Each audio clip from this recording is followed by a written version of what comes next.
आप सभी को प्रणाम। जय गुरुदेव। आज के स्वाध्याय से पहले सभी मिलकर गायत्री मंत्र करेंगे। ओम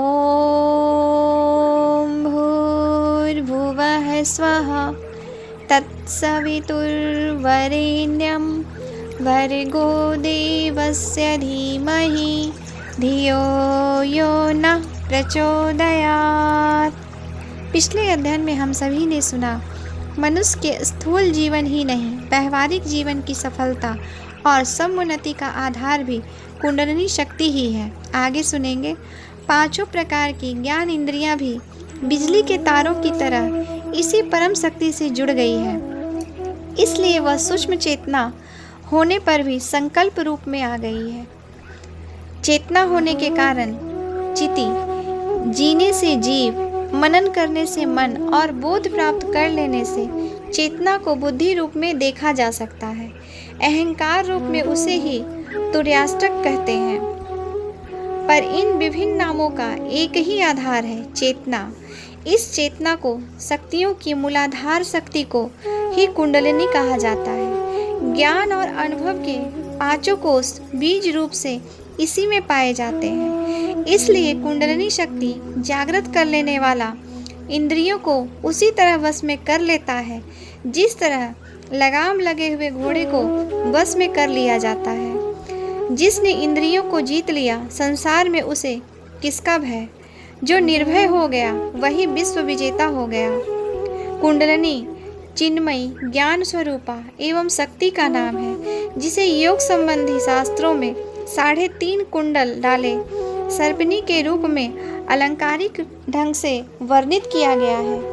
इसके 3 कुंडल इच्छा, ज्ञान और क्रिया की 3 धाराएं हैं। कुंडलिनी को ज्ञान स्वरूपा होने के कारण सरस्वती भी कहा जाता है, जो पश्यंती, मध्यमा, बैखरी प्राणियों के 3 पूरे एवं परा का आधा कुंडल मिलाकर 3.5 लपेटे कहे जाते हैं। इसी प्रकार आत्मा की 3 अवस्थाएं, जागृत, स्वप्न, सुषुप्ति या विश्व, तेजस, प्रज्ञा, 3 अवस्थाएं ओमकार की, आकार, उकार, मकार, 3 मात्राएं प्रकृति की शक्तियों की, सत, रज, तम, 3 गुण वाली होने से इन्हें कुंडलिनी के 3 कुंडल कहा जाता है। और सभी शक्तियों का उद्भव एवं विलीनीकरण पर ब्रह्म से होने के कारण उसको आधी मात्रा या आधा कुंडल कहा जाता है। ऋग्वेद में कुंडलिनी को 3.5 शक्तियों वाले विष्णु के तेज रूप में कहा गया है। भुवन के व्यापक विष्णु का तेज 3.5 गर्भयुक्त शक्तियाँ सर्वतो दिशा विभिन्न धर्मों में स्थित है, अर्थात अनेक रूपों में अवस्थित है। बुद्धि की वृत्तियाँ और मन द्वारा ज्ञान प्राप्त मनुष्य है, वे सर्वत्र सबका पराभव करते हैं। योग शिखोपनिषद में चिन्मयी कुंडलिनी महाशक्ति को मनन करते हुए कहा गया है, सुषुम्ना कुंडलिनी चंद्रमंडल से झरने वाली सुधा और मन की उन्मयी अवस्था, चिन्मयी महाशक्ति तुमको नमन करता हूँ। भावनोपनिषद में क्रिया शक्ति को पीठ, ज्ञान शक्ति को कुंडलिनी एवं इच्छा शक्ति को शरीर रूपी गृह की स्वामिनी महात्रिपुर सुंदरी कहा गया है। इच्छा, ज्ञान, क्रिया ये 3 और आधा चिन्ह रूप ये 3.5 कुंडल उसे कहा जाता है। मानव देह की सर्वोत्कृष्ट उस चैतन्य शक्ति के कारण ही है, जो सब मनुष्यों में जन्म से कुंडलिनी शक्ति के रूप में विद्यमान है। समिष्टगत प्राण को ही चित्त शक्ति कहा जाता है। चित्त शक्ति का व्यष्टि रूप कुंडलिनी कहा गया है। मनुष्य देह को यदि एक चेतन रेडियो यंत्र के समान माना जाए तो समिष्टगत चेतना शक्ति को ट्रांसमीटर द्वारा प्रसारित विद्युत तरंगों का विद्युत मंडल कहा जाता है। देहस्थ कुंडलिनी शक्ति जागृत होने पर व्यक्ति का समिष्टगत दिव्य चेतना से संबंध जुड़ जाता है। कुंडलिनी जागरण को आध्यात्मिक पथ का प्रवेश द्वार कहा जाता है।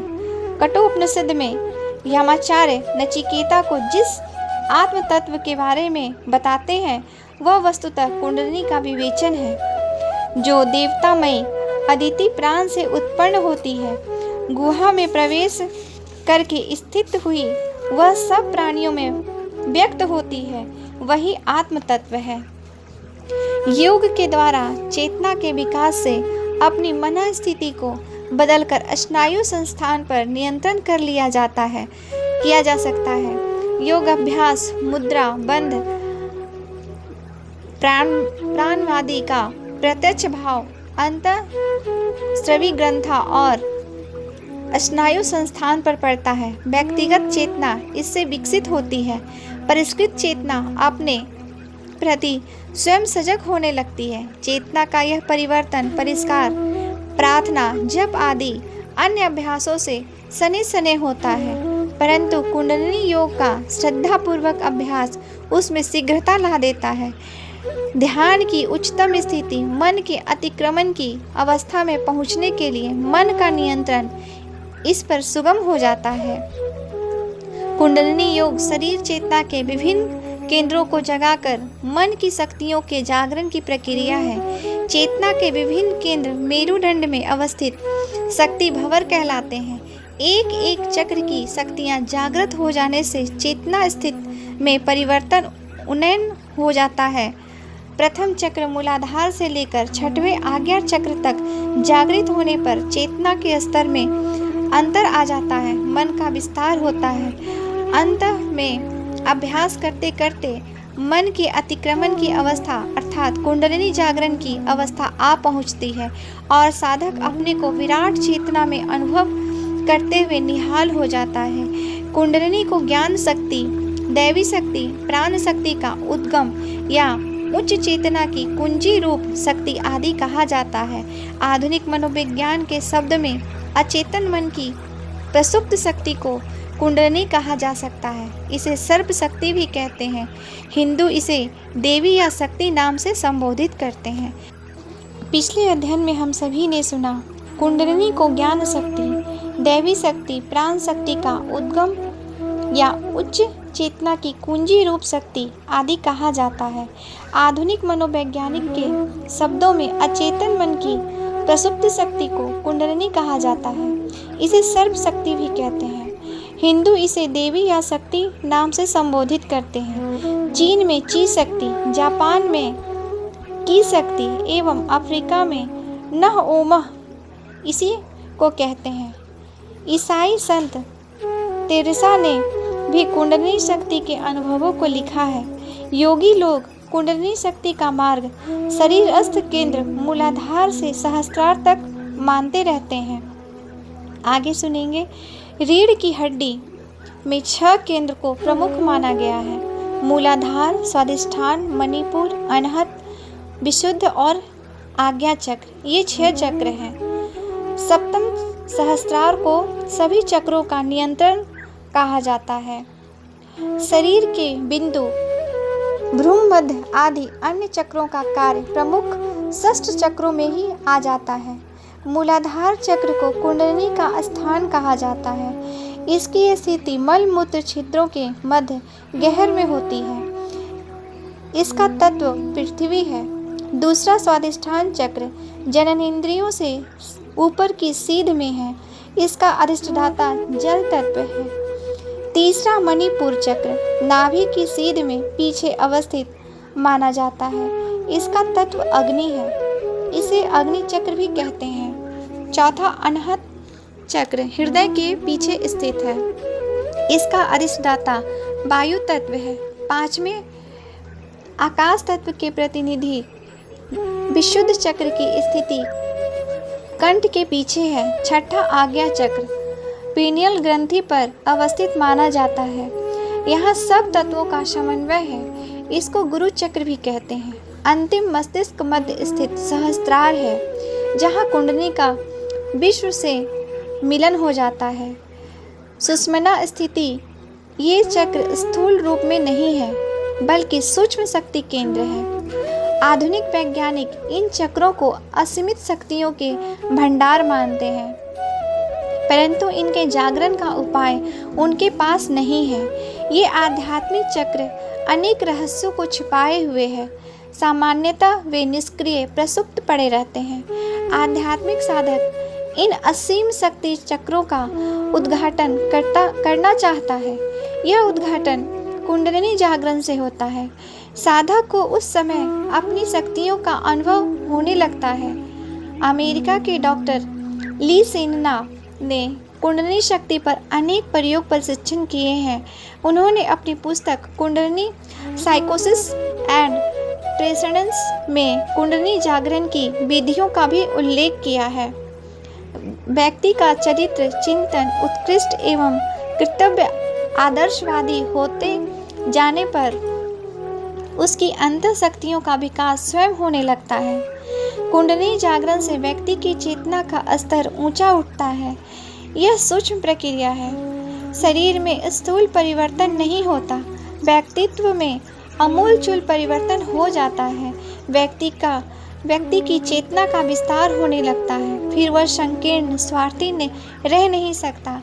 व्यक्तियों की जीवन धारा में महान परिवर्तन होकर वे निकृष्टता को छोड़कर महानता की ओर इस कुंडलिनी शक्ति के जागरण से ही बढ़ते हैं। आगे का विषय है कुंडलिनी महाशक्ति की पौराणिक व्याख्या। आत्मविद्या के विद्यार्थियों को यह तो विदित है ही कि यह मानवीय पिंड का मतलब होता है शरीर। यह मानवीय पिंड विश्व ब्रह्मांड का एक छोटा सा नमूना मात्र है। सूर्य चलता है और सौरमंडल के ग्रह उपग्रह उसकी परिक्रमा करते हैं। ठीक इसी प्रकार परमाणु भी अकेला नहीं होता, उसके साथ इलेक्ट्रॉन, प्रोटॉन, न्यूट्रॉन आदि की एक मंडली रहती है जो न्यूक्लियस से प्रभावित होकर अपना कार्य उसी तरह चलाती है जिस तरह सौरमंडल के साथ विशाल वृक्ष का सारा ढांचा छोटे से बीज की भीतर पूरी तरह विद्यमान रहता है। मनुष्य का शरीर ही नहीं, उसका स्वभाव, बुद्धि, अंतःकरण आदि महत्वपूर्ण सूक्ष्म चेतना संस्थान भी अति सूक्ष्म रज बीर में पूरी तरह जिन्स रूप में विद्यमान रहता है। ब्रह्मांड की विशाल व्यापकता को यदि हम बीज रूप में देखना चाहें तो उसे मानव शरीर की सूक्ष्मता का विश्लेषण करते हुए भली प्रकार जान सकते हैं। जान ही नहीं सकते, उस व्यक्तिगत सूक्ष्मता का विश्व गर्मिया के साथ जुड़े हुए अवंचन संबंध का लाभ भी उठा सकते हैं। ये संबंध सूत्र यदि प्रसुप्त न रहकर जागृत हो जाए, दुर्बल न रहकर परिपक्व हो जाए तो विश्वव्यापी शक्ति भंडार से अपने लिए आवश्यक वस्तुएं प्रचुर मात्रा में उपलब्ध आकर्षित कर सकते हैं। इतना ही नहीं, अपनी दुर्बल इकाई को सामर्थ्य बनाकर उससे विराट विश्व के जड़ चेतन संस्थान को प्रभावित कर सकते हैं। साधना और तपश्चर्या इसी अति महत्वपूर्ण विज्ञान का नाम है। प्राचीन काल में तप साधना के द्वारा जिन्होंने जो वरदान पाए थे उन्होंने इतिहास पुराण विस्तार पूर्वक हम पढ़ते सुनते आए हैं। इन दिनों वैसी उपलब्धियां प्रत्यक्ष न होने से वे बातें कोपल कल्पना जैसी लगती है, पर बात ऐसी नहीं है। यदि ठीक उपकरणों द्वारा उस विज्ञान को कार्यान्वित किया जाए तो पूर्व काल की कोपल कल्पना समझी जाने वाली बातों को आज भी प्रत्यक्ष किया जाना संभव है। आज के लिए यहीं तक। आप सभी को प्रणाम। जय गुरुदेव।